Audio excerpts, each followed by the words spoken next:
Hey, what's up everyone? Welcome back to my channel. In today's video, I'm going to be talking about a movie that used to terrify me as a child. And I'm just gonna barely briefly talk about that part of it, about why it scared me and stuff. But I'm also gonna be talking about some of the ideas or concepts or just things that kind of intrigued me that were discussed or brought up in that film and kind of just go in a little bit deeper on those things. So the movie that I am talking about currently is The Fourth Kind. The Fourth Kind came out in 2009 and it stars Mila Jovovich, and it is essentially about a woman whose name is Dr. Abigail Tyler, and she's a psychologist, and a lot of her clients are reporting these weird, mysterious dreams that they're having in which they see an owl. And she realizes that these people are being abducted by aliens, and then it's also discovered that she herself is also being abducted by aliens, and just kind of her trying to find answers. So when this movie came out, I was a senior in high school, or it might have been just after I had graduated from high school. So I'm a little embarrassed to say that this movie terrified me probably more than it should have terrified anyone. I don't know why, but I feel like growing up throughout my life, I've always been afraid of alien movies for some reason. I don't know why. Because I was also terrified of Signs when that one came out. I forget what year that one came out, but I was also terrified of that movie when it first came out. But watching it now as an adult, I'm not so scary. And I was, probably about 17 at the time. So I had no business being afraid of this movie. I remember specifically that after I watched it, I was at my aunt's house. And after I watched this movie, I stayed up, I am not kidding you, all night because I was afraid to go to sleep because I thought I was going to be abducted by aliens. Come on, Nicole. That's a little ridiculous. But anyway, so I have not watched that movie in years because of just how traumatic it felt when I watched it the first time. So I decided to rewatch it again recently because I was just come on, you don't need to be afraid of this movie. It's probably not even that scary. And spoiler alert, it wasn't. It was not as scary as I had remembered it being. Briefly, I'm going to talk about some of my thoughts that I had while I was watching this movie again. Again, like I said, I have vivid memories of me being terrified of this movie. So when I was going in to watching this movie, I had clammy hands and clammy feet, and I was just very apprehensive to get started in watching it. I just didn't want to put myself through that. I thought maybe I was going to be terrified again and maybe not possibly be able to sleep again. But I went ahead and just pressed play. 30 minutes into the film and I had no emotions. I actually felt like it was not a very good movie at all. There was just nothing really intimidating or scary about it. Literally no emotions. I felt nothing. I didn't think it was good. I was going to say I didn't think it was bad, but actually I do think it was actually kind of bad. I felt like the real, because they're not real, recordings that they interwove within the film were kind of a bit stupid. If this is a reenactment, just let it be a reenactment. You don't have to interweave real life footage supposedly in your film. Just let your film tell the story. I don't know, it was just kind of weird. I think they were just really trying to push the idea of it being based on a real story when it was definitely not. And I think that also helped me when I was younger and when I realized that it actually was not a real story. I was okay, so I was overreacting. Yeah, I feel like it was trying to do something with the real footage that they interwove in the film, but it didn't really do it, especially when it was I don't know, it was kind of distracting too, and I feel like it took away from what the film was trying to do because I feel like I was just, I don't know, it was just weird how they were both on the screen and how they moved the frames side to side and up and down and all that stuff to kind of, I don't know, make it interesting, but I feel like it was just didn't work. So let me start to go into the things that I kind of, I don't know, found interesting or just wanted to kind of look into a little bit more. I feel like a lot of times when I am watching movies, especially if they're based on a real story, there are little tidbits of information in there that I'm I want to look into that and see if that's true or what the real story was. So I did that with this one. I also do that in my podcast with my friends we call ourselves the Internet Historians Podcast, and we watch movies that are based on true story or real people, and then we kind of fact check them along with our commentary in there. And yeah, so I will also link that down in the description box if you're interested in that because I don't know, I think it's fun. Anyways, let's go ahead and get into this. The first thing that I took note of was the phrase ZIMABU ETER. I don't know if I'm saying that right.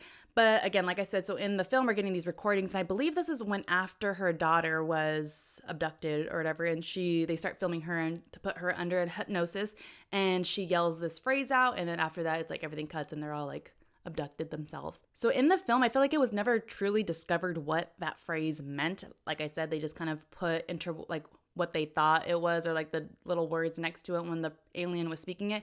And I know they did get a guy or a professor or whatever he was in there to try and help them uncover what it was. But we do learn that it's like an ancient ancient Sumerian language. And so I went ahead and looked into this to see if it was, in fact, an ancient Sumerian language and what the meaning of the phrase was. And looking this up, I guess there's like a thread online that people all have like their interpretations or ideas of what that phrase itself means. And one of them is that the phrase means spirit whom you cannot be saved from. And I'm not sure if this is like, again, true to translation, because some of the other articles or things that I came across were saying that the Sumerian language, or at least the one that they presented in the film, is kind of, it's still incomplete. They're still trying to figure out translations to the words and phrases that they do have. What they were saying, what really kind of happened in the film is that they took words, or the directors or whoever, they took words that they did kind of know meanings to and put them in there and just threw in some random words as well to kind of make it seem like it's legit. So in fact, this phrase doesn't actually mean anything. There is no true definition or meaning to the phrase ZIMABU ETER. So also, I guess another thing that I found was that they think that it might not even be Sumerian, that it actually might be Babylonian. So there's that as well. So, I mean, I don't know why I was always terrified of this phrase too. I think that's why I wrote it down, because I was like, well, does that phrase mean anything? Because I remember being afraid of it. And it doesn't, no meaning whatsoever. They just were trying to be spooky. The next thing that I thought was interesting were, I guess, the relation or correlation between aliens and owls.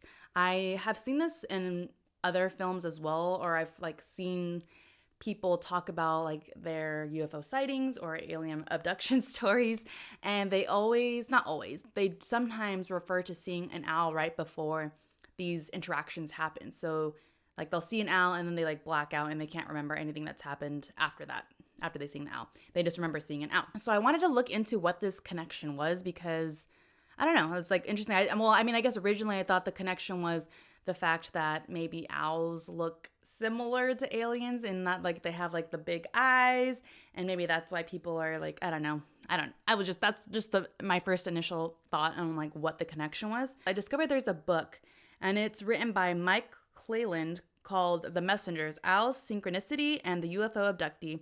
And again, I have not read this book, but I just kind of seen little tidbits of it. People have claimed that they see owls, and shortly after they have some type of UFO or alien abduction type of story. And I guess this book is kind of just all the stories that of people he's interviewed and whatnot. He also talks about the idea of screen memory, this was a new phrase to me. And this idea is basically about how aliens will influence a person to see something that is easier for them to digest. So like instead of just seeing a full-on alien form, like your mind might be so blown. So they don't want your mind to be that blown. So they're going to put like a shield or like present themselves in a different way. So that way it's easier for you to understand. And it in turn makes you kind of more calm and receptive to that interaction. And it just so happens that this screen memory or the most common one that people seem to have are owls. Another thing I want to briefly mention is the idea of, I don't even know what to classify this because it wasn't really a phrase or a term, it's just something I picked up on and kind of reminded me of another film that I've watched, including Aliens, which is Alien, or at least Prometheus from like the Alien universe. And in it, they do talk a lot about aliens being the ones who created people and then put them on this earth. And I just thought it was interesting because the aliens in this film kind of also say the same things. They're saying like they are gods and that they're here to basically end the human civilization that they themselves created. So yeah, that's basically just my thought on that. I just saw a connection, just wanted to point it out. And then, so the last thing that I wanted to touch on and talk about is the different kinds that interactions or UFO sightings or whatever that Milla Jovovich talks about. I think it's in the beginning of the film still, where she talks about like the classifications of the types of interactions. So it's like, the first kind, second kind, fourth kind, yada yada. I just wanted to see if these classifications were correct and if there's more, or if like what parts of it that they got wrong. A man made up these classifications. They were first suggested in astronomer and UFO researcher J. Allen 1972 book, The UFO Experience, A Scientific Inquiry. And there have been other categories and classifications added to this, but they aren't, I guess, taken as seriously, or they're not as accepted as his. He devised a 6-fold classification for UFO sightings, and they are arranged according to increasing proximity. Nocturnal lights, so these are lights in the night sky. Daylight discs, UFOs seen in the daytime, generally having discoidal or oval shapes. Radar visual, UFO reports that have radar confirmation. So then we get into the kind. Close encounters of the first kind. Visual sightings of an unidentifiable object seemingly less than 500 feet away that show an appreciable angular extension and considerable detail. Close encounters of the second kind. A UFO event in which a physical effect is alleged. This can be interference in the functioning of a vehicle or electronic device, animals reacting, a psychological effect such as paralysis or heat and discomfort in the witness, or some physical trace like impressions in the ground, scorched or otherwise affected vegetation, or a chemical trace. So I feel like that would be like in Signs when they, made the crop circles. Close encounters of the third kind. UFO encounters in which an animated entity is present. These include humanoids, robots, and humans who seem to be occupants or pilots of a UFO. So now we're going to get into the extensions. So those first 3 were the ones that Hynek himself came up with, and now we're going to get into the extensions. So that'll be the 4th and the 5th kind. Close encounter of the 4th kind is a UFO event in which a human is abducted by a UFO or its occupants. With the 4th kind encounter, I guess this can also include something like, say, like if you were like hallucinating things, basically any like transformation of your sense of reality. So I don't know if if an alien could somehow like implant their stuff or like get inside your mind, that could also be an encounter of the 4th kind. Close encounter of the 5th kind. A close encounter of the fifth kind is a UFO event claiming direct communication between aliens and humans.